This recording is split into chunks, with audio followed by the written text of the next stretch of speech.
How to stop ChatGPT from using your data. Let's get started. Launch your ChatGPT. Make sure you have already logged into your account. Now, what you have to do is click on the profile icon given at the top left. Navigate to the option settings. Now, head over to the option data controls.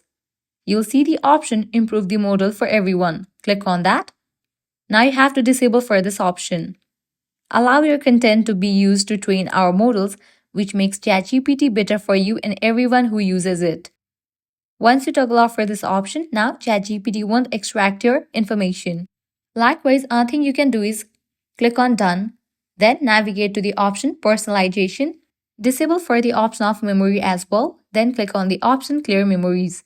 With these settings, you'll be good to go. Now ChatGPT won't save your data. So this is how you can easily stop ChatGPT from using your data. If this guide was helpful, do not forget to like, share and subscribe to our channel. Thanks for watching.